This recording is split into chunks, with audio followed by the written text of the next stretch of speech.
Um Gottes Willen Horst, du hast den Urlaub aber auch noch mal ordentlich gebaut. Der Alte hat dir anscheinend richtig schön Kernl gefordert. Ich glaub, dir brennt der Hut. Das ist allerhöchstens ein kleines Wohlstandsbeicherl. Das ist mein Trachtenjanker aus Landjugendzeiten. Jetzt wird dir dein Blätschmatz gleich vergehen, wenn's sechst. Was ich für der Fescher Maxi bin.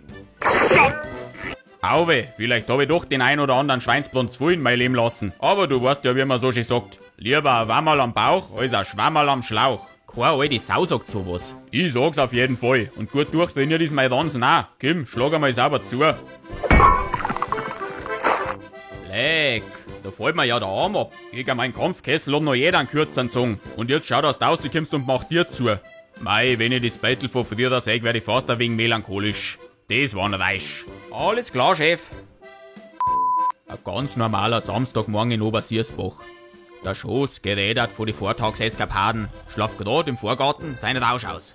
Als urplötzlich der Backipost auftaucht.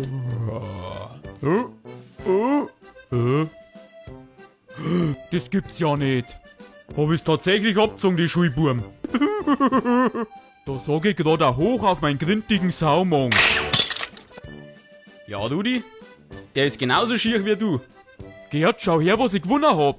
Einen gravierten Maßkrug. Ich schau ja schon. Den muss ich dann noch gleich an Opa zeigen.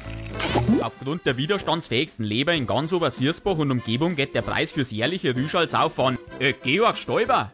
Sauberschuss, du hast im wahrsten Sinne des Wortes wieder mal auszeichnet. Dafür hab ich mir aber eine saubere Batterie abgeklemmt.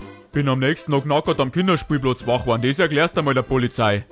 Dein Freund und Helfer geholfen haben mir die nicht viel. Doch, eine geholfen haben's meinen Schuh, aber angehabt hab ich da noch immer noch nix. Na, wenigstens hab ich einen guten Grund gehabt, dass ich uns zwar das neue Merch vom Quimp abstei. Damit wir ja eine gute Figur machen nächste Woche beim Gasmaß-Zweikampf in Hintertupfing. Das ist aber eine pfundige Sache.